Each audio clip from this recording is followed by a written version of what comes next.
Hello friends, சின்ன மருமகள் serial next எபிசோட்ல ரிவ்யூ பார்க்கலாமாங்க. தமிழ்ச்செல்வியும் குழந்தைய ஈஸ்வரி தூக்கிட்டு போயிட்டாங்கன்னு சொல்லிட்டு ராஜாங்க வீட்டுக்குமே போயிருப்பாங்க. ராஜாங்க வீட்டுக்கு போனதுமே அங்க ஈஸ்வரியும் ரொம்பவே திமிர்த்து போய் ரொம்பவே திமிராவும் அங்க தமிழ்ச்செல்வி கிட்ட பேசியிருப்பாங்க. தமிழ்ச்செல்வி இதை கேட்ட உடனே அங்க இருந்து கிளம்பியிருப்பாங்க. எங்க அப்படின்னு சொல்லிட்டு பாத்தீங்கன்னா சென்னைக்கு போயிருப்பாங்க. இங்க சேதுவும் அங்க ராஜாங்கம் அங்க கருப்புன்னு சொல்லிட்டு எல்லாருமே சென்னைக்கு போயிருப்பாங்க. சென்னைக்கு உடனே பிளைட்ல போய் அங்க இருக்கிற மீனாட்சியை கூட்டிக்கிட்டு உடனே இங்க ஈஸ்வரிக்கு முன்னாடி வந்து நிக்கிறாங்க. ஈஸ்வரி இத கேட்ட உடனே பயங்கர அதிர்ச்சி. இவ எப்படி அங்க சென்னைக்கு போயிருப்பா அப்படின்ற ஒரு அதிர்ச்சியில அங்க உறைஞ்சு போய் நின்றுறாங்க ஈஸ்வரியுமே. உடனே மோகனாவுமே தமிழ்ச்செல்வி எதுக்காக நீ அங்க சென்னைக்கு போயிட்டு இந்த மீனாட்சியை கூட்டிட்டு வந்திருக்க, நீ அங்க என்ன நினைச்சிருப்பாங்க அப்படின்னு சொல்லிட்டு அங்க இருக்கிற மீனாட்சியுமே அங்க இருக்கிற மோகனாவும் தமிழ்ச்செல்வி கிட்ட சொல்லவும் உடனே அங்க ஈஸ்வரியும் என்ன கொழுப்பெல்லாம் பண்ணிட்டு இருக்க, நான் கண்டிப்பா இங்க அழகரை வந்து நான் உங்ககிட்ட கொடுக்க மாட்டேன். இங்க நீ மீனாட்சியை போய் சென்னையில இருந்து வந்து கூட்டிட்டு வந்துட்டேன்னா நீ உங்ககிட்ட நான் அங்க அழகரை கொடுத்துடணுமா? கண்டிப்பா கொடுக்கவே மாட்டேன். அதுவும் இல்லாம இங்க அழகர் இல்லாம நாங்களாம் இருக்க மாட்டோம். அதனால இங்க அழகரை நாங்க கொடுக்க மாட்டோம். இங்க ராஜாங்க மாமா வந்தா வேணா நான் உங்ககிட்ட இந்த குழந்தைய கொடுக்குறேன், அவங்க வர வரையும் கண்டிப்பா அழகர் இங்கதான் இருப்பான் அப்படின்னு சொல்லிட்டு ரொம்பவே கொழுப்பாவும் சொல்லிட்டுறாங்க. இதை கேட்ட அங்க தமிழ்ச்செல்வியுமே இந்த பாருங்க, நீங்க காத்தால பேசினதை நினைச்சு எனக்கு உங்க மேல பயங்கர கோபமா இருக்கு. இதுக்கு மேல நீங்க மறுபடியும் என்னுடைய குழந்தைய அழகரை நீங்க கொடுக்கலனா கண்டிப்பா உங்களை நான் என்ன பண்ணுவேன்னு சொல்லிட்டு தெரியாது. நீங்க என்கிட்ட வந்து பிரச்சனைக்கு வந்தா கூட நான் இது எல்லாத்தையுமே தாங்கிக்குவேன். ஆனா நீங்க என்னுடைய குழந்தைய சீண்டி பார்க்கணும் அப்படின்னு சொல்லிட்டு நினைச்சீங்கன்னா உங்களை நான் உயிரோடவே விட மாட்டேன். ஏற்கனவே நான் உங்க மேல ரொம்பவே கோபமா இருக்கேன். என்னுடைய விஷயத்துல நீங்க நிறைய தப்பு பண்ணிருக்கீங்க, அதெல்லாம் நான் மன்னிச்சு விட்டுருக்கேன். ஆனா என்னுடைய குழந்தை விஷயத்துல நீங்க எதனா தப்பு பண்ணணும்னு நினைச்சா கூட கண்டிப்பா அந்த நினைப்பவே அழிக்கிற அளவுக்கு எனக்கு உங்க மேல கோபமா இருக்கு. நீங்க எதுவுமே பண்ணாம எந்த ஒரு பிரச்சனையுமே பண்ணாம என்னுடைய என்னுடைய மகனை யாரா இருந்தாலும் சரி, என்னுடைய மகளை அழகரு இங்க 2 பேரும் நான் தான் என் கூட வச்சுக்கிட்டு நான் சந்தோஷமா வளர்க்கணும், அவங்கள நல்லா நான் படிக்க வைக்கணும் அப்படின்னு சொல்லிட்டு நினைச்சுக்கிட்டு இருக்கேன். ஆனா நீங்க தனித்தனியா பிரிச்சு நீங்க ரொம்பவே என்ன கஷ்டப்படுத்திட்டீங்க. இதுக்கு மேலேயுமே நான் உங்களுக்கு பயந்தோ இல்ல நான் ஏதோ ஒண்ணு பண்ணியோ நான் வாழ முடியாது. உங்களை நான் எதிர்த்து நிக்கலான்னு சொல்லிட்டு முடிவு பண்ணிட்டேன். இதுக்கு மேல நீங்க என்னுடைய பிரச்சனைக்கு வந்தீங்கன்னா நான் உங்களை சும்மாவே விட மாட்டேன் அப்படின்னு சொல்லிட்டு தமிழ்ச்செல்வி சொல்லவும் உடனே ஈஸ்வரியும் அங்க நின்றுகிட்டு இந்த தமிழ், நீங்க வந்து சவால் விட்டுக்கிட்டு இருக்க வேலையெல்லாம் வச்சுக்கிட்டாத, நான் அழகரை கண்டிப்பா கொடுக்கவே மாட்டேன். அழகரை கொடுக்கணும்னா கண்டிப்பா எங்க ராஜாங்க மாமா வந்தா மட்டும்தான் கொடுப்பேன். எனக்கு ராஜாங்க மாமா போன் பண்ணி சொல்லிட்டாரு, உங்ககிட்ட வந்து அந்த குழந்தைய கொடுக்காத அப்படின்னு சொல்லிட்டு. எதுக்காக அப்படின்னு பாத்தீங்கன்னா, நீ சென்னைக்கு போயிட்டு எங்க மீனாட்சியை எதுக்காக தூக்கிட்டு வந்த, அதுவும் இல்லாம அங்க பெரிய மீட்டிங்ல இருந்த சேதுவை கண்டுக்காம இந்த குழந்தைய தூக்கிட்டு சேதுவை அசிங்கப்படுத்திட்டு நீ வந்ததுனால மாமா உன் மேல ரொம்பவே கோவமா இருக்காங்க. அதனால எனக்கு முன்னாடியே கால் பண்ணி இந்த விஷயத்தெல்லாம் என்கிட்ட சொல்லிட்டாரு, நான் உங்ககிட்ட கண்டிப்பா கொடுக்கவே மாட்டேன் அப்படின்னு சொல்லிட்டு அங்க ஈஸ்வரியுமே அடம்பிடிக்கவும் உடனே அங்க இருக்கிற சித்ராவும் சாவித்திரியும் 2 பேரும் நின்றுகிட்டு ரொம்பவே சந்தோஷமாவும் பாத்துக்கிட்டு இருக்காங்க. என்னதான் இருந்தாலையும் அந்த வீட்டுக்குள்ள இங்க சித்ராவும் சாவித்திரியும் இருந்தாலையும் ரொம்பவே வருத்தத்தோட தான் இருக்காங்க. எங்க காமேஷ் பிச்சையை உள்ள இறக்கி அவங்கள ரொம்பவே அசிங்கப்பட வச்சதும் இல்லாம ராஜாங்கத்துக்கிட்ட பயங்கரமா கேள்வி வாங்கவும் வச்சாங்க. அப்போ இருந்து இங்க ஈஸ்வரியும் சித்ராவும் சந்தோஷமா இருக்கக்கூடாது அப்படின்னு சொல்லிட்டு அவங்க நினைச்சுக்கிட்டு தான் இருக்காங்க. இப்படி இருக்கிறப்போ தமிழ்ச்செல்வி கிட்ட அவங்க கேள்வி வாங்கறதெல்லாம் பார்த்த உடனே ரொம்பவே சந்தோஷத்தோட இங்க சாவித்திரியுமே அங்க ஈஸ்வரி கிட்ட இத பாருங்க தாச்சி, நீங்க பண்றதெல்லாம் ரொம்பவே தப்பு. இங்க தமிழ்ச்செல்வியோடைய குழந்தைய நீங்க பிரிச்சு கூட்டிட்டு வந்தீங்கன்னா என்ன நியாயம்? இதெல்லாம் நியாயமே கிடையாது. தமிழ்ச்செல்வி கேட்கிற விஷயம் நல்ல ஒரு விஷயமா இருக்கு. நீங்க அந்த குழந்தைய கண்டிப்பா உங்ககிட்ட வச்சுட்டு இருக்க கூடாது. அது இல்லாம அவங்க தமிழ்ச்செல்வியையும் குழந்தையையும் பிரிக்கிறதுக்கு உங்களுக்கு எந்த ஒரு ரைட்ஸுமே கிடையாது. அப்படி பிரிச்சீங்கன்னா கண்டிப்பா சட்டப்படி உங்க மேல நடவடிக்கை எடுக்க மாதிரி இருக்கும். ஆனா தமிழ்ச்செல்வி அப்படி எல்லாம் போகாம அவளுக்கு நியாயம் கிடைக்கணும்னு சொல்லிட்டு அவ சென்னைக்கு போயிட்டு இங்க மீனாட்சியை தூக்கிட்டு வந்ததும் இல்லாம உங்ககிட்ட வந்து நியாயம் கேட்டுக்கிட்டு இருக்காங்க. நீங்க மறுபடியும் இங்க அழகரை தமிழ்ச்செல்வி கிட்ட கொடுக்க முடியாதுன்னு சொல்லிட்டு நீங்க சொல்லிட்டு இருக்கீங்கன்னா கண்டிப்பா அது மிகப்பெரிய ஒரு தப்பாவும், மாமா அது அண்ணாவுமே வந்தாருன்னா கண்டிப்பா உன்னை இந்த வீட்லயே வைக்க மாட்டாங்க பாத்துக்கோ அப்படின்னு சொல்லிட்டு அங்க இருக்கிற சாவித்திரி சொல்லவும் உடனே ஈஸ்வரி கேட்ட உடனே என்ன மாதிரி என்ன பேசிட்டு இருக்கீங்க? கண்டிப்பா என்னால முடியாது. இங்க தமிழ்ச்செல்வி என்ன கேள்வி கேட்கிறான்னு சொல்லிட்டு பார்த்த உடனே உங்களுக்கு குளிர்ச்சியா இருக்கும் போல, அதனாலதான் இப்படி எல்லாம் பேசி பேசிட்டு இருக்கீங்க, மத்தவங்க கிட்ட நான் அசிங்கப்பட்டு நின்றா உங்களுக்கு சந்தோஷமா இருக்கும், அது எனக்கு நல்லாவே தெரியும், அதனாலதான் நீங்க இப்படி எல்லாம் பண்ணிட்டு இருக்கீங்க அப்படின்னு சொல்லிட்டு அங்க இருக்கிற ஈஸ்வரியும் சாவித்திரி கிட்ட சொல்லிடுவோம். உடனே அங்க ராஜாங்கம், சேது, கருப்பு அங்க இருக்கிற எல்லாருமே சென்னையில இருந்து உடனே கிளம்பியுமே வந்துடுறாங்க. ஏன்னா அவங்க போன வேலையுமே முடிஞ்சிருச்சு, அதனால வீட்டுக்குமே வந்துடுவாங்க. ஏன்னா அவங்க வர வரையுமே இவங்க 2 பேரும் பேச்சுவார்த்தையில வாக்குவாதத்துல இருக்காங்க. வந்து இறங்கின உடனே இங்க தமிழ்ச்செல்வி ஈஸ்வரின்னு சொல்லிட்டு எல்லாருமே பாக்குறாங்க. ராஜாங்கம் உடனே இங்க தமிழ்ச்செல்வி இன்னும் இங்க என்ன பண்ணிக்கிட்டு இருக்கா அப்படின்னு சொல்லிட்டு கிட்ட போய் பார்க்கவும், தமிழ்ச்செல்வி மீனாட்சியை வச்சுக்கிட்டு நின்றுகிட்டு இருக்கத பார்த்த ராஜாங்கத்துக்கும் பயங்கர கோபம். ஈஸ்வரிய பார்த்ததும், ஈஸ்வரி என்ன பண்ணிட்டு இருக்க, எதுக்காக இங்க தமிழ்ச்செல்வியை இங்க நிப்பாட்டிக்கிட்டு இருக்க, அவளுடைய குழந்தைய நீ கொடுக்கலாம்ல, நீ அவளுடைய குழந்தைய தூக்கிட்டு வந்தது மிகப்பெரிய ஒரு தப்பு, அவளை கஷ்டப்படுத்தணும் இல்லாம நீ குழந்தைய கொடுக்க மாட்டேன்னு சொல்லிட்டு வாக்குவாதம் பண்ணிக்கிட்டு இருக்க, இதெல்லாம் மிகப்பெரிய தப்பு ஈஸ்வரி. ஏற்கனவே முன்னாடியே உங்ககிட்ட சொல்லிருக்கேன், இங்க தமிழ்ச்செல்வி பிரச்சனைக்கோ இல்ல அவங்க வீட்டாளுக்கு பிரச்சனைக்கோ நீ போக கூடாது அப்படின்னு சொல்லிட்டு. ஏற்கனவே முன்னாடியே நீ எவ்வளவோ தப்பு பண்ணிருக்க, நான் எவ்வளவோ டைம் உன்னை மன்னிச்சு விட்டுருக்கேன், ஆனா இதுக்கு மேல கண்டிப்பா உன்னை நான் மன்னிச்சு விடக்கவே மாட்டேன், உன்னை நான் என்ன பண்ணுன்னு சொல்லிட்டு எனக்கே தெரியாது, தமிழ்ச்செல்வி கூட இங்க இருக்கிற யாருமே பிரச்சனை பண்ணக்கூடாதுன்னு சொல்லிட்டு நான் முன்னாடியே எவ்வளவோ சொல்லி வச்சிருக்கேன். சோ நீங்க இப்படி சொல்லியுமே நீங்க இப்படி எல்லாம் பண்ணிட்டு இருக்கீங்கன்னா கண்டிப்பா இந்த வீட்டுல யாருக்குமே இடமே கிடையாது. என்னுடைய அது பொறுமையை நீங்க சோதிச்சுக்கிட்டு இருக்காதீங்க, என்னுடைய கோபம் என்னுடைய வருத்தம்னு சொல்லிட்டு எல்லாமே எனக்கு இருக்கு, ஆனா இங்க நீங்க இப்படி எல்லாம் பண்ணிக்கிட்டு இருக்கிறதெல்லாம் பாக்குற போது எனக்கு ரொம்பவே அசிங்கமாவும் இருக்கு. தமிழ்ச்செல்வி அங்க ஒத்த ஆளா சென்னைக்கு வந்து அந்த குழந்தைய தூக்கிட்டு வந்திருக்கா, அவளுக்கு ஒரு நியாயம் கிடைக்கிறன்னு சொல்லிட்டு அவ வந்து இங்க நின்றுகிட்டு இருக்கா. அப்ப நீங்க குழந்தைய தூக்கிட்டு வந்த உடனே, மீனாட்சியை தூக்கிட்டு வந்த உடனே நீங்க அழகா கொடுத்து அமைச்சிக்கிற வேண்டியதானே, நீங்க எதுக்காக அங்க தமிழ்ச்செல்வி அங்க நிப்பாட்டிக்கிட்டு இருக்கீங்க அப்படின்னு சொல்லிட்டு அங்க இருக்கிற ராஜாங்கமும் இங்க இருக்கிற ஈஸ்வரிய வந்து பயங்கரமா கேள்வி கேட்டுக்கிட்டு இருக்கவும், உடனே ஈஸ்வரியும் மாமா மாமா அது இல்ல மாமா, இங்க அழகர் இருக்கணும் அப்படின்னு சொல்லிட்டு ஆசைப்பட்ட மாமா, இந்த வீட்டுல எப்பவும் மீனாட்சி தான் இருப்பாங்க, அதனால மீனாட்சி இல்ல அப்படின்னு சொல்லிட்டு தான் மாமா அழகரை தூக்கிட்டு வந்தேன், மற்றபடி நம்ம வீட்டுக்கு கௌரவமா இருக்கணும் அப்படின்னு சொல்லிட்டு தான் இந்த குழந்தைய தூக்கிட்டு வந்தேன், ஆனா இங்க தமிழ்ச்செல்வி என்னுடைய குழந்தைய கொடுங்க அப்படின்னு சொல்லிட்டு இவ பிரச்சனை பண்ணிக்கிட்டு இருக்கலாம் பாக்குற போது எனக்கு ரொம்பவே கோபமா இருக்கு மாமா, நம்மள அசிங்கப்படுத்தணும்னு சொல்லிட்டு இவ இப்படி எல்லாம் பண்ணிட்டு இருக்கா, இவளை இந்த வீட்லயே வைக்காதீங்க, அதுவும் இல்லாம அவ குழந்தைய இன்னொரு அந்த அழகரை கூட நம்ம அந்த தமிழ்ச்செல்வி கிட்ட கொடுக்க கூடாது, தமிழ்ச்செல்விய நம்ம வீட்டிலே வரவே விடக்கூடாது, அழகரும் மீனாட்சியும் நம்ம வீட்டுக்குள்ளதான் இருக்கணும், இவ பேசுறதெல்லாம் கேட்டுக்கிட்டு நீங்க அவ சைடு எதுவுமே பேசிக்கிட்டு இருக்காதீங்க அப்படின்னு சொல்லிட்டு அங்க இருக்கிற ஈஸ்வரி சொல்லவும், உடனே ராஜாங்கமும் ஈஸ்வரி நான் உங்ககிட்ட என்ன சொல்லிருக்கேன், நான் எத்தனை டைம் உங்களுக்கு வார்னிங் கொடுக்கறது, இங்க தமிழ்ச்செல்விக்கு பிரச்சனைக்கே போக கூடாது, அதுவும் இல்லாம அவ கிட்ட இருந்து இங்க மீனாட்சி கூட்டிட்டு வந்ததே மிகப்பெரிய ஒரு தப்பான ஒரு விஷயம், 2 குழந்தை இருக்கு அப்படின்னு சொல்லிட்டு ஆளுக்கு ஒரு குழந்தைன்னு சொல்லிட்டு பிரிச்சுக்கிச்சு, அதுவும் இல்லாம பிரிச்சும் போது அழகரை நீங்க அவ அனுமதி இல்லாம தமிழ்ச்செல்வியோடைய அனுமதி இல்லாம நீங்க கண்டிப்பா அந்த குழந்தைய நீங்க இந்த வீட்டுக்கு கூட்டிட்டு வந்திருக்க கூடாது, கூட்டிட்டு வந்ததும் இல்லாம நீங்க நியாயத்தை பேசுறேன்னு சொல்லிட்டு அநியாயத்தை நீங்க பேசிக்கிட்டு இருக்காதீங்க, எனக்கு தப்புனா பிடிக்காதுன்னு சொல்லிட்டு இங்க இருக்கிற இந்த வீட்டுல இருக்கிற எல்லாருக்குமே புரியும், அப்படி இருக்கிறப்போ நீ மட்டும் ஏன் எங்க வீட்டாளுங்க எல்லாம் புரிஞ்சுக்காம இப்படி பண்ணிக்கிட்டு இருக்க அப்படின்னு சொல்லிட்டு ராஜாங்கம் கேட்கவும், உடனே சாவித்திரியுமே அணங்கிட்டு அண்ணன் என்னென்ன இங்க ஈஸ்வரி பண்றது நான் தப்புன்னு சொல்லிட்டு எவ்வளவு எடுத்து சொல்லி பார்த்துட்டேன், ஆனா எதுவுமே புரிஞ்சுக்காம அத்தாச்சிதான் இப்படி எல்லாம் பேசிட்டு இருக்காங்க, இவங்க பேசவே விடாதீங்க, அது இல்லாம இதுக்கு மேல தமிழ்ச்செல்விக்கு பிரச்சனைக்கு போக கூடாதுன்னு சொல்லுங்க, நீங்க எவ்வளவு சொல்லியுமே கேட்காம நான் முன்னாடியே சொன்னேன் இந்த விஷயத்த சொன்ன உடனே அவங்க என்ன சொன்னாங்கன்னா, இங்க அவங்களுக்கு அசிங்கமா இருந்தா எனக்கு என்ன ஆச்சா, இங்க கண்டிப்பா தமிழ்ச்செல்வி சந்தோஷமா இருக்கக்கூடாது, அவ சந்தோஷமா இருந்தா எனக்கு பிடிக்கவே பிடிக்காது அப்படின்னு சொல்லிட்டு அங்க எங்கிட்டே சொல்றாங்க தைரியமா அப்படின்னு சொல்லிட்டு அங்க இருக்கிற சாவித்திரியுமே கொஞ்சம் ஏத்தி விடவும் ராஜாங்கத்துக்கு பயங்கர கோபமாயிடுது. அதுக்கப்புறம் என்ன எவ்வளவோ பேசி பாக்குறாங்க, ஆனா ஈஸ்வரி வந்து தமிழ்ச்செல்விய கஷ்டப்படுத்தணும், தமிழ்ச்செல்விய அசிங்கப்படுத்தணும், தமிழ்ச்செல்வி சந்தோஷமாவே இருக்கக்கூடாது அப்படின்னு சொல்லிட்டு ஈஸ்வரி வந்து நிறைய விஷயங்கள் எல்லாம் பண்ணிட்டு இருக்காங்க. அதுவும் இல்லாம தமிழ்ச்செல்வி இந்த வீட்டை விட்டு போனதுக்கே காரணம் எங்க ஈஸ்வரி மட்டும் தான், அது இன்னைக்கு வரைக்கும் சேதுக்கோ எங்க ராஜாங்கத்துக்கோ மோகனாக்கோ அங்க இருக்கிற யாருக்குமே தெரியாம அந்த அளவுக்கு சீக்ரெட்டாவும் மறைச்சு வச்சுக்கிட்டு இருக்காங்க. ஆனா கடைசியில இங்க ஈஸ்வரி தான் அங்க ஐஸ்வர்யாவை வச்சு அவங்க அப்பா கிட்ட தமிழ்ச்செல்வி குரல்ல பேசினது அப்படின்னு சொல்லிட்டு அங்க இருக்கிற ராஜாங்கத்துக்கோ சேதுக்கோ தெரிய வந்துச்சுன்னா கண்டிப்பா அங்க ஈஸ்வரிய உயிரோடைய விட மாட்டாங்க.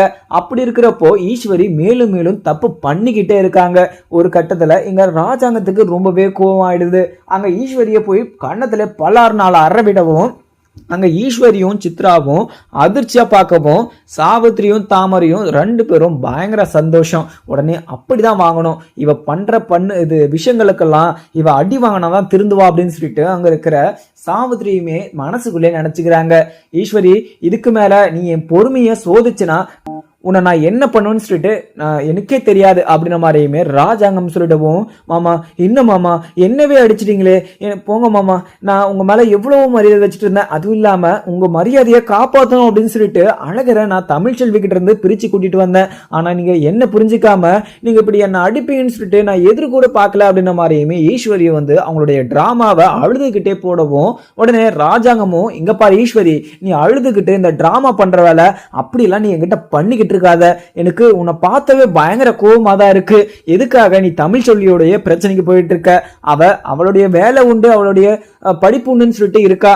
அவகிட்ட நீ பிரச்சனைக்கு போய் உனக்கு என்ன லாபமா இருக்கு? அது இல்லாம அவளை கஷ்டப்படுத்தினா உனக்கு என்ன புண்ணியம் கிடைக்குது அப்படின்னு சொல்லிட்டு அங்க இருக்கிற ராஜாங்கம் மறுபடியும் கேட்கவும், உடனே அங்க இருக்கிற ஈஸ்வரியுமே ராஜாங்கம் காலில் விழுந்துடுறாங்க.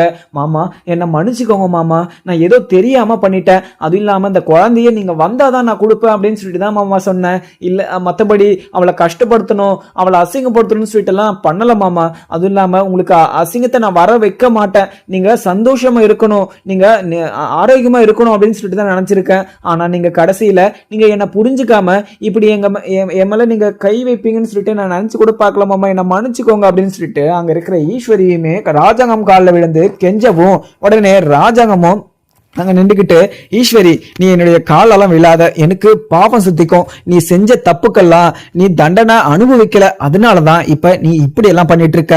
இப்படி இருக்கிறப்போ, இவ்வளவு தப்பு பண்ணிருக்கிறப்போ நீ மறுபடியும் இப்படி எல்லாம் ஒரு தப்பு பண்ணக்கூடாதுன்னு சொல்லிட்டு நீ திருந்துவ அப்படின்னு சொல்லிட்டு பார்த்தா, நீ கடைசி வரைக்கும் திருந்தாம நீ தமிழ்ச்செல்வி பிரச்சனைக்கே போயிட்டு இருக்க.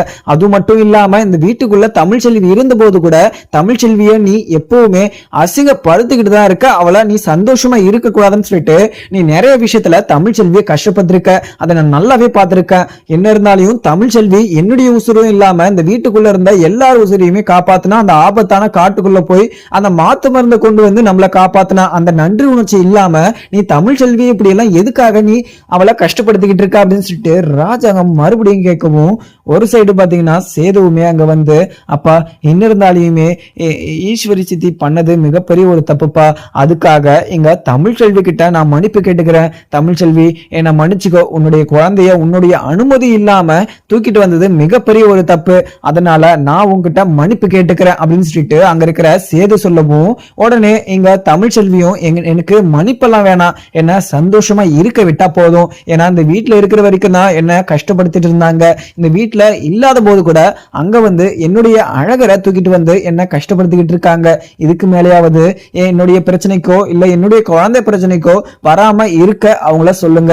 மத்தபடி எனக்கு மன்னிப்போ இல்ல உங்களை மன்னிக்க சொல்லவோ எனக்கு எந்த ஒரு ரைட்ஸுமே கிடையாது. நீங்க என்கிட்ட மன்னிப்பு கேட்கணும்னு சொல்லிட்டு எந்த ஒரு இதுவும் கிடையாது அப்படின்ற மாதிரியுமே தமிழ்ச்செல்வி சொல்லிடுவோம். உடனே எங்க ராஜாங்கமோ, இந்த பாருங்க பாத்தியா ஈஸ்வரி, எங்க தமிழ்ச்செல்வி என்ன சொல்றான்னு சொல்லிட்டு அவ்வளவு பெருந்தன்மையா உன்னை அங்க சேது மன்னிப்பு கேட்டதும், அந்த மன்னிப்பெல்லாம் எனக்கு வேணாம், என்னுடைய பிரச்சனைக்கு யாரும் வராம இருந்தா எனக்கு அதுவே போதும், அவ எந்த ஒரு பிரச்சனையுமே போக மாட்டேன்னு சொல்லிட்டு தமிழ்ச்செல்வி எவ்வளவு பெருந்தன்மையா சொல்லிட்டு இருக்கா. ஆனா இந்த வீட்டுக்குள்ள என்னுடைய வீட்டுக்குள்ள இருந்து நீங்க இப்படி எல்லாம் பண்றத பார்த்தா எனக்கு ரொம்பவே அவமானமாவும் அசிங்கமாவும் இருக்கு. இதுக்கு மேலேயாவது இப்படி ஒரு தப்ப பண்ணாம இருங்க. அது இல்லாம மறுபடியும் நீங்க இப்படி எல்லாம் ஒரு தப்பு பண்ணீங்கன்னா நான் மனுஷனாவே இருக்க மாட்டேன் அப்படின்னு சொல்லிட்டு ராஜாங்கமும் சொல்லிடுறாங்க. இதை கேட்ட அங்க ஈஸ்வரி, மாமா உங்க கையெடுத்து கும்பிடுறேன், நான் மறுபடியும் இப்படி ஒரு தப்பு பண்ண மாட்டேன் மாமா, இவ பண்ண தப்பெல்லாம் நீங்க மறந்துட்டீங்களா மாமா, அவ என்ன இருந்தாலும் நம்மளெல்லாம் காப்பாத்திருக்கா, நான் இல்லைன்னா சொல்லல, காப்பாத்துறதுனால இவ எல்லா தப்பும் பண்ணுவாளா, உங்களை அசிங்கப்படுத்துவாளா, உங்களை போலீஸ் ஸ்டேஷன் போக விட்டால, அந்த ஒரு தப்பெல்லாம் பண்ணான்னு சொல்லிட்டு உங்களை எவ்வளவோ கஷ்டப்படுத்திருக்கா. அதெல்லாம் நான் யோசிச்சுதான், அதெல்லாம் பார்த்துதான் அவ மேல நான் கோவத்தோட இருக்கிறேன். இப்போ வரைக்குமே அவ மேல எனக்கு கோவம் இருக்கு, அவளை நான் சந்தோஷமா இருக்க விட மாட்டேன். உங்களை என்னுடைய மாமாவை போலீஸ் ஸ்டேஷன் போக விட்டதும் இல்லாம உங்களை அடிக்கிற அளவுக்கு அவ பண்ணிருக்கா. உங்களை எத்தனையோ விஷயத்துல மாட்டி விட்டுருக்கா. நீங்க அதெல்லாம் யோசிக்காம இங்க தமிழ்ச்செல்வி சைடு வந்து நீங்க சப்போர்ட் பண்ணி பேசிட்டு இருக்காங்க. நீங்க மாமா எனக்கு ரொம்பவே கஷ்டமா இருக்கு. நீங்கெல்லாம் போலீஸ் ஸ்டேஷன் போய் இருந்த போது எனக்கு எவ்வளவு கஷ்டமா இருந்துச்சு தெரியுமா மாமா அப்படின்னு சொல்லிட்டு அங்க இருக்கிற ஈஸ்வரியுமே அழுதுகிட்டே பேசவும் உடனே சாவித்திரியுமே அண்ணன் அண்ணா சூப்பரா நடிக்கிறாங்க அண்ணா, நீங்க அவங்க சொல்றதெல்லாம் நீங்க நம்பவே நம்பாதீங்க. கண்டிப்பா உங்களை நடிச்சு ஏமாத்திட்டு இருக்காங்க. இந்த வீட்டுக்குள்ள என்னென்ன நடக்குதுன்னு சொல்லிட்டு உங்களுக்கு தெரியல அவ்வளவுதான். ஆனா தமிழ்ச்செல்வி விஷயத்துல நிறைய தப்பு பண்ணிருக்காங்க. இங்க இருக்கிற அத்தாச்சி இங்க ஈஸ்வரி இவங்க தப்பு பண்ணதெல்லாம் உங்களுக்கு தெரிஞ்சிச்சுன்னா கண்டிப்பா மறுபடியும் இந்த வீட்டுக்குள்ள நீங்க அவங்கள விட மாட்டீங்க. இந்த விஷயத்துல என்ன தப்பு பண்ணிருக்காங்கன்னு சொல்லிட்டு நாங்க கண்டுபிடிக்கல. ஆனா கண்டுபிடிச்சோன்னா கண்டிப்பா அந்த விஷயத்த உங்ககிட்ட சொல்லி இவங்களை முதல்ல வீட்டை விட்டு துரத்தணும் அப்படின்னு சொல்லிட்டு அங்க இருக்கிற சாவித்திரியுமே சொல்லிடுவோம். உடனே ராஜாங்கமும் சாவித்திரி எதுக்காக போயிடலாம் இப்படி எல்லாம் பேசிட்டு இருக்க, ஏற்கனவே எரிஞ்சுக்கிட்டு இருக்க நெருப்புல எண்ணெயை ஊத்துற மாதிரி இப்படி எல்லாம் ஒரு விஷயம் நீ பேசவே பேசாத. ஏற்கனவே நான் ஈஸ்வரி மேல பயங்கர கோபமா இருக்கேன். அதுவும் இல்லாம சென்னைக்கு வந்து இங்க தமிழ்ச்செல்வி சேதுகிட்டு இருந்து இந்த குழந்தைய தூக்கிட்டு வந்ததும் இல்லாம இங்க மறுபடியும் அந்த குழந்தைய தூக்கிட்டு வந்து ஈஸ்வரி கிட்ட நியாயம் கேட்டு நின்ற தமிழ்ச்செல்வியை அசிங்கப்படுத்தணும் இல்லாம குழந்தைய கொடுக்காம வாக்குவாதம் பண்ணிக்கிட்டு இருக்கா. மறுபடியும் இந்த வீட்டுல என்ன மீறி என்னுடைய சொல்ல மீறி யாராவது இப்படி ஒரு விஷயத்த பண்ணிட்டு இருந்தீங்கன்னா இந்த வீட்டுல யாருக்குமே இடம் கிடையாது. இந்த வீட்டுல இருக்கணும் அப்படின்னு சொல்லிட்டு நினைச்சீங்கன்னா நீங்க இப்படி ஒரு தப்ப பண்ணாம இருந்தா அதுவே போதும் அப்படின்னு சொல்லிட்டு அங்க இருக்கிற ராஜாங்கமும் அங்கிருந்து கிளம்பிடுறாங்க. தமிழ்ச்செல்வி கிட்ட தமிழ்ச்செல்வி என்னையும் மன்னிச்சுக்கோமா, நான் ஏதோ இந்த வீட்டுக்குள்ள இல்லைன்னு சொல்லிட்டு இவங்கெல்லாம் இப்படி மறுபடியும் இப்படி ஒரு தப்பு நடக்காம நான் பாத்துக்கிறேம்மா என்ன நான் அப்படின்னு சொல்லிட்டு அங்கிருந்து ராஜாங்கமும் உள்ளயுமே கிளம்பிடுறாங்க. ஒரு சைடு பாத்தீங்கன்னா சேதுவும் அங்க அழகரை தூக்கிட்டு வந்து தமிழ்ச்செல்வி கிட்ட கொடுத்துட்டு இங்க இருக்கிற மீனாட்சியுமே தூக்கிக்கிறாங்க. உடனே இங்க தமிழ்ச்செல்வியும் எங்க மறுபடியும் இப்படி ஒரு விஷயத்த பண்ணாம இருக்க சொல்லுங்க, என்ன நிம்மதியா இருக்க சொல்லுங்க, நான் பாட்டுக்கு என்னுடைய வேலையை உண்டு நான் உண்டுன்னு சொல்லிட்டு சுத்திக்கிட்டு இருக்கேன், என்னுடைய படிப்புன்னு சொல்லிட்டு நான் பார்த்துக்கிட்டு இருக்கேன், என்னுடைய விஷயத்துல கஷ்டங்களை வர வைக்கணும் அப்படின்னு சொல்லிட்டு இந்த வீட்டில் இருக்கவங்க எல்லாருமே பார்த்துக்கிட்டு இருக்காங்க. அவங்க யாருமே என்னுடைய பிரச்சனைக்கு வராம இருக்க சொல்லுங்க, நான் யாருடைய பிரச்சனைக்கு போகாம நான் இப்படிலாம் இருக்கேன். அதுவும் இல்லாம உங்ககிட்ட நான் அங்க சென்னைக்கு வந்திருக்க மாட்டேன், மீனாட்சியை தூக்கிட்டு வந்திருக்க மாட்டேன். ஆனா என்ன ரொம்பவே அசிங்கப்படுத்தியும் அவங்க ரொம்பவே கோவத்தோடும் என்கிட்ட பேசுனதுனால அதனாலதான் நான் சென்னைக்கு வந்து அந்த ஒரு விஷயத்த நான் பண்ணேன். மற்றபடி நான் இப்படி ஒரு விஷயத்த பண்ணிருக்க மாட்டேன். உங்களை அசிங்கப்படுத்தினதுக்கு என்ன மன்னிச்சுக்கோங்க அப்படின்னு சொல்லிட்டு தமிழ்ச்செல்வியும் அங்க இருக்கிற சேதுகிட்ட சொல்லிடுறாங்க. உடனே இங்க சேதுவும் தமிழ்ச்செல்வியை பார்த்த உடனே தமிழ் நீ எதுக்காக என்கிட்ட மன்னிப்பு கேட்டுக்கிட்டு இருக்க, நீ எல்லாம் கேட்கவே கூடாது. அதுவும் இல்லாமல் எங்கள் வீட்டில இருந்து இவ்வளோ பெரிய தப்பு பண்ணியிருக்காந்த, அதனால நான் தான் உங்ககிட்ட மன்னிப்பு கேட்கணும் தவிர நீ என்கிட்ட மன்னிப்பே கேட்கக்கூடாது. நீ என்கிட்ட கேட்கறதுக்கு எந்த ஒரு விஷயமும் நீ பண்ணலை, தப்பான ஒரு விஷயமும் பண்ணலை. ஆனால் இங்கே இருக்கிற ஈஸ்வரி சித்தி தான் உங்ககிட்ட வந்து பிரச்சனை பண்ணியிருக்காங்க, இங்கே அழகரையுமே தூக்கிட்டு வந்திருக்காங்க. மற்றபடி அது மாதிரி தூக்கிட்டு வந்ததுனால தான் நீ இங்கே மீனாட்சியை தேடி அங்கே சென்னைக்கு வந்திருக்க. மற்றபடி உன் மேலே எந்த ஒரு தப்புமே கிடையாது. ஸோ மறுபடியும் இப்படி ஒரு தப்பு நடக்காமல் நான் பார்த்துக்கிறேன், நீ எதுக்குமே கவலைப்படாத அப்படின்னு சொல்லிட்டு அங்கே இருக்கிற சேதுவுமே சொல்லிடுவாங்க. உடனே அங்கே மோகனாவுமே இதை பார்த்துக்கிட்டு இருக்காங்க. பார்த்துக்கிட்டு இருந்தாலையும் இங்கே தமிழ்ச்செல்வி இந்த வீட்டுக்குள்ள இல்லை, சேது கூட சேர்ந்து சந்தோஷமா இல்லை அப்படின்ற ஒரு வருத்தம் மோகனா மனசுல இருந்துகிட்டு தான் இருக்கு. அதே மாதிரி அவங்க ரெண்டு பேரும் ஒன்னு சேர்ந்து இருந்தாங்கன்னா சந்தோஷமா இருக்கும். ஆனா அதுக்குள்ள எங்க ஐஸ்வர்யாவை சேதுவுமே கல்யாணம் பண்ணிக்கிட்டான். இப்ப ஐஸ்வர்யா இருக்கிற போது எப்படி தமிழ்ச்செல்வியை அந்த வீட்டுக்குள்ள கூட்டிட்டு வந்து இருக்க வைக்க முடியும்? கண்டிப்பா அது நடக்கவே நடக்காது. அதுவும் இல்லாம நடக்கணும் அப்படின்னு சொல்லிட்டு ராஜாங்கம் அவரே போய் இங்க தமிழ்ச்செல்வி கூட்டாளியும் தமிழ்ச்செல்வி கண்டிப்பா வரவே மாட்டா. ஏன்னா தமிழ்ச்செல்வி அந்த அளவுக்கு கஷ்டத்தையுமே அனுபவிச்சிருக்கா. அவ கஷ்டப்பட்ட மாதிரி யாருமே கஷ்டப்பட்டிருக்க மாட்டாங்க அப்படின்னு சொல்லிட்டு மோகனாவுமே தன்னை தானே பேசிக்கவும் உடனே அழகரை தூக்கிக்கிட்டு தமிழ்ச்செல்வியும் அங்கிருந்து வீட்டுக்குமே போயிடுறாங்க. வீட்டுக்கு போனதும் அங்க இருக்கிற வசந்தியும் சரி செல்லப்பாண்டியும் சரி வந்து இங்க தமிழ்ச்செல்வி கிட்ட தமிழ் அழகர் எப்படி இருக்கான், தமிழ் எப்படியோ தூக்கிட்டு வந்துட்டு இருக்க, இங்க அவங்க எல்லாருமே வந்துட்டாங்களா, சேதுவும் அங்க ராஜாங்கமும் எல்லாருமே வந்துட்டாங்களா அப்படின்னு சொல்லிட்டு கேட்குறாங்க. உடனே அம்மா அவங்கெல்லாம் வந்துட்டாங்கம்மா, அதுவும் இல்லாமல் நான் நியாயம் கேட்டு அங்கே நின்றுக்கிட்டு இருந்தேன், அதுவும் இல்லாமல் ஈஸ்வரின்றவங்க என்ன ரொம்பவே அசிங்கப்படுத்துவதும் இல்லாம என்னுடைய குழந்தைய அழகரை கொடுக்காம என்ன ரொம்பவே அசிங்கப்படுத்திக்கிட்டு இருந்தாங்க. ஆனா கடைசியில ராஜாங்க மாமா வந்து என்னுடைய மரியாதையை காப்பாற்றதும் இல்லாம என்னுடைய குழந்தைய எனக்கே வாங்கி கொடுத்துட்டாங்க. இங்க எல்லாருமே என்கிட்ட மன்னிப்பு கேட்டாங்க. எனக்கு இதை நினைக்கிற போது எனக்கு ரொம்பவே சந்தோஷமா இருக்கு. அந்த வீட்டு சைடே இதை திரும்பி பார்க்க கூடாது அப்படின்னு சொல்லிட்டு அந்த வீட்டு சைடு தலையை வச்சு படுக்க கூடாது அப்படின்னு சொல்லிட்டு நினைச்சுக்கிட்டு இருந்தேன். ஆனா கடைசியில எங்க ஈஸ்வரி இங்க வந்து என்னுடைய குழந்தைய தூக்கிட்டு போயிருக்காங்க. தூக்கிட்டு போற வரையும் நீங்க என்ன பண்ணிட்டு இருந்தீங்க இந்த வீட்டுக்குள்ள அப்படின்னு சொல்லிட்டு அங்க இருக்க தமிழ்ச்செல்வி கேட்கவும், உடனே வசந்தியுமே, ஆடா தமிழ்ச்செல்வி, நான் துணி துவைச்சிக்கிட்டு இருந்தேன், அழகரு தூங்கிக்கிட்டு இருக்கான் அப்படின்னு சொல்லிட்டு நான் போய் துணி துவைச்சிட்டு இருந்த போதுதான் அங்க இப்படி வந்து ஈஸ்வரி வந்து இங்க அழகரை தூக்கிட்டு போயிருக்கா. நான் இருந்தேன்னா கண்டிப்பா இப்படி ஒரு இன்சிடென்ட் நடந்திருக்காது அப்படின்னு சொல்லிட்டு அங்க இருக்கிற வசந்தியும் தமிழ்ச்செல்வி கிட்ட சொல்லிட்டுறாங்க. உடனே அப்பத்தாவுமே, தமிழ் அங்க எதனா பிரச்சனை நடந்துச்சா, ராஜாங்கம் வந்து உங்ககிட்ட மன்னிப்பு கேட்டானா, எனக்கு ரொம்பவே சந்தோஷமா இருக்கு தமிழ். ஏன்னா இங்க ஈஸ்வரி அந்த வீட்டுக்குள்ள இருந்து இவ்வளோ பெரிய சூழ்ச்சியெல்லாம் பண்ணிக்கிட்டு இருக்கா. அதுவும் இல்லாம உன்னை அந்த வீட்டை விட்டு வெளியே அமைச்சதும் இங்க ஈஸ்வரியா இருக்குமோ அப்படின்னு சொல்லிட்டு எனக்கு ரொம்பவே சந்தேகமா இருக்கு. என்னதான் இருந்தாலையும் ஈஸ்வரி வந்து இப்ப இந்த வீட்டுக்கு வந்த உங்க அம்மா வீட்டுக்கு வந்ததுல இருந்து அவ எதுவுமே பண்ணல அப்படின்னு சொல்லிட்டு நினைச்சுக்கிட்டு இருந்தேன். ஆனா இங்க வந்து கூட நீ சந்தோஷமா இருக்கக்கூடாதுன்னு சொல்லிட்டு நினைச்சுக்கிட்டு இருக்கா ஈஸ்வரி. அப்பனா உன் மேல அவ எவ்வளவு கோபமா இருக்கவா, அப்பனா அவ தான் எல்லா விஷயத்தையுமே பண்ணியிருக்கா. உன்ன மாதிரி அந்த வீட்டுல யார் தான் உன் குரல்ல பேசுவாங்க? ஏன்னா உன்னுடைய குரல் மாதிரி இங்க உங்க அப்பா கிட்ட செல்லப்பாண்டி கிட்ட பேசி எல்லா விஷயத்தையுமே பண்ணி உன்னை இந்த ஒரு விஷயத்துல மாட்டி விட்டு இருக்கா. ஏன்னா நீயுமே இந்த விஷயத்த பண்ணல, நான் இது மாதிரி பேசல அப்படின்னு சொல்லிட்டு இருக்க. ஆனா இப்படி இருக்கிறப்ப கண்டிப்பா எங்க ஈஸ்வரி பண்ணிருக்கிறதுக்கு நிறைய வாய்ப்பு இருக்கு. ஒரு விஷயம் கண்டிப்பா மறைஞ்சு போயிடாது. என்னைக்கா ஒரு நாள் கண்டிப்பா உங்க பண்ண தப்பெல்லாம் எல்லாருக்குமே வெட்ட வெளிச்சமாக தான் போகுது. அதை நீ பார்க்க தான் போற. ஏன்னா எந்த ஒரு தப்பும் பண்ணாம கஷ்டத்தை அனுபவிச்சுட்டு இருந்தாலையும் ஆனால் கடைசியில் அவங்களுக்கு நல்ல ஒரு வாழ்க்கை அமையும் அப்படின்னு சொல்லிட்டு பெரியவங்கள்லாம் சொல்லுவாங்க. நானே சொல்லுவேன், அது அப்படி இருக்கிறப்போ கண்டிப்பாக நீ எந்த ஒரு தப்பும் பண்ணலை, அதுவும் இல்லாமல் யாருக்கும் எந்த ஒரு துரோகமும் பண்ணலை, யாருக்கும் ஒரு சின்ன கெடுதல் நினச்சது கிடையாது. கண்டிப்பாக உன்னுடைய வாழ்க்கை நல்லா தான் இருக்கும். உன்னுடைய வாழ்க்கை நல்லா இருக்கிறதுக்கு நான் உனக்கு துணை இருப்பேன் அப்படின்னு சொல்லிட்டு அப்பத்தாவுமே சொல்லவும், உடனே அங்கே இருக்கிற தமிழ்ச்செல்வியும், அப்பத்தா நீங்கள் தான் அப்பத்தா எனக்கு ஒரு உறுதுணையாக இருக்கீங்க, அதுவும் இல்லாமல் எனக்கு பக்கத்துணையாக இருந்துக்கிட்டு எனக்கு துணையாக எனக்கு மோட்டிவேஷனாக நீங்கள் பேசுகிறதெல்லாம் பார்க்குற போது எனக்கு ரொம்பவே சந்தோஷமாக இருக்குது. இப்போ இல்லை, நீங்கள் அப்போ இருந்தே நீங்கள் எனக்காக நீங்கள் எவ்வளவோ பண்ணியிருக்கீங்க. நானும் எங்கள் சேது மாமாவும் 2 பேரும் சேர்ந்து வாழணும் அப்படின்னு சொல்லிட்டு நீங்கள் எவ்வளவோ இன்சிடென்ட் பண்ணியிருக்கீங்க, எவ்வளவோ விஷயங்கள் நீங்கள் பண்ணியிருக்கீங்க, அது எனக்கு நல்லாவே தெரியும். அப்படி இருக்கிறப்போ நான் உங்களுக்காக எந்த ஒரு விஷயமும் பண்ணல அப்பத்தா.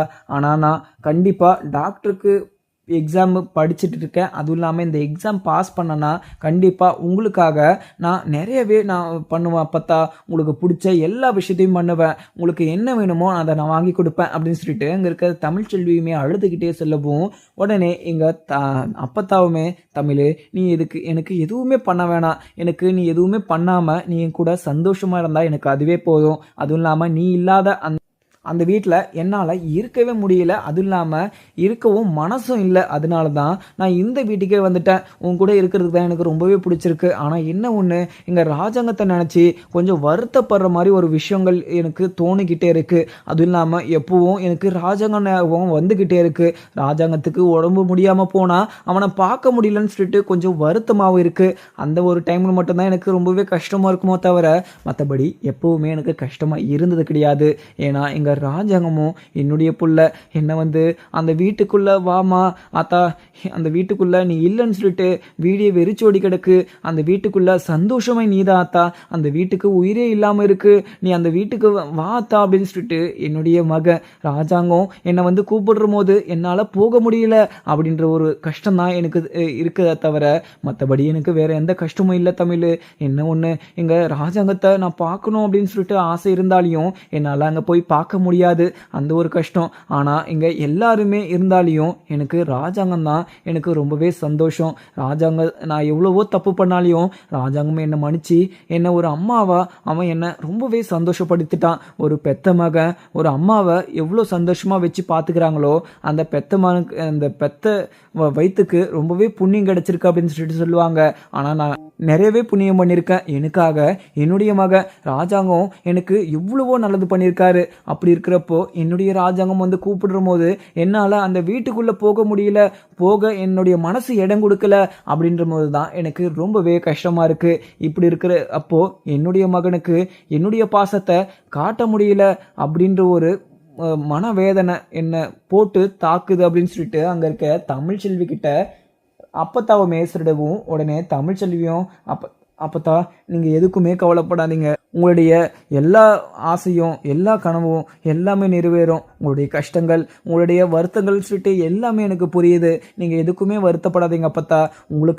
உங்களுக்காக நான் மகளாகவும் உங்களுக்காக மகனாகவும் நான் இருந்து உங்களை பார்த்துக்கிறேன் அப்பத்தா. நீங்கள் எதுக்குமே கவலைப்படாதீங்க அப்படின்னு சொல்லிட்டு அங்கே இருக்கிற அதுக்கப்புறம் என்ன இருக்குன்னு பார்க்கலாமாங்க. வீடியோ பிடிச்சிருந்தா லைக் பண்ணுங்கள். Thank you friends.